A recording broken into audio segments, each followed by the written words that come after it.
இன்றைக்கி நம்ம என்ன சமைக்க போகிறோம்னு பார்த்தீங்கன்னாக்கா போட்டி குழம்பு பண்ண போகிறோம். இதுக்கு பார்த்தீங்கன்னாக்கா நான் ஒரு 1 kg போட்டி எடுத்திருக்கேன், ப்ளஸ் 3 தக்காளி எடுத்திருக்கேன், 3 வெங்காயம் எடுத்திருக்கேன், ஒரு 5 பச்சை மிளகாய் எடுத்திருக்கேன், அப்புறம் இஞ்சி பூண்டு பேஸ்ட் எடுத்திருக்கேன், அப்புறம் துவரம் பருப்பு கொஞ்சம் ஊற வச்சுருக்கேன். இப்போ அடுத்து என்ன பண்ணுறதுன்னு நான் சொல்கிறேன். போட்டியை நம்ம குக்கரில் போட்டு ஒரு 5 விசில் வர அளவுக்கு 5 விசில் விட்டு எடுத்துப்போம். தக்காளியை பொடி பொடியாக கட் பண்ணி வச்சுருக்கேன், வெங்காயத்தை பொடி பொடியாக கட் பண்ணி வச்சுருக்கேன், பச்சை மிளகாவை அப்படியே நீட் வாக்கில் கீறி வச்சுருக்கேன், இஞ்சி பூண்டு பேஸ்ட் ரெடியாக இருக்குது, பருப்பும் ஊற வச்சது ரெடியாக இருக்குது.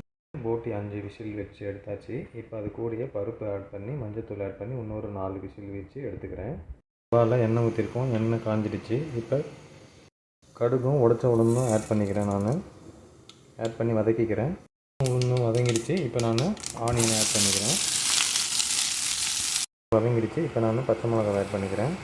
இன்னும் நல்லா வதக்கிக்கிறேன். வெங்காயத்தை வதங்கிடுச்சு. இப்போ தக்காளி ஆட் பண்ணி அதையும் நல்லா வதக்கிக்கிறேன். தக்காளி நல்லா வதங்கிடுச்சு. இப்போ நான் இஞ்சி பூண்டு பேஸ்ட் ஆட் பண்ணி நல்லா கலந்து விட்டுக்கிறேன். கத்திரிக்காய் போட்டாலும் நல்லாயிருக்கும், நான் இன்றைக்கி கத்திரிக்காய் போடாமல் பண்ணுறேன். இப்போ மிளகாத்தூள் ஆட் பண்ணிக்கிறேன், குழம்பு மிளகாத்தூள் ஆட் பண்ணியிருக்கேன். இப்போ நல்லா கலந்து விட்டு நல்லா வதக்கிக்கிறேன். இதையும் போட்டு நல்லா கலந்து விட்டாச்சு. இப்போ இதை அந்த போட்டியோடு ஆட் பண்ணிக்கலாம். இந்த போட்டி குழம்போட இப்போ நான் இந்த வெங்காயம் தக்காளி வதகந்த அதில் ஆட் பண்ணிக்க போகிறேன். வெங்காயம் தக்காளியை நல்லா போட்டு இதில் நல்லா கலந்து விட்டுட்டோம்.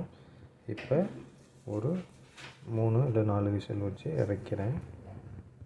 தக்காளியை குக்கரில் போட்டு கூட வச்சு ஒரு 4 விசில் வச்சு இறக்கியாச்சு. இப்போ நான் கொஞ்சம் மேலே பெப்பரை தூவி விட்டு கொஞ்சம் அப்படியே சுண்டை விட்டு இறக்க போகிறேன்.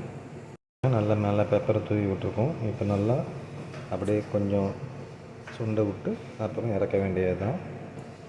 பாருங்கள், போட்டி குழம்பு வந்து ரெடி ஆகிடுச்சு.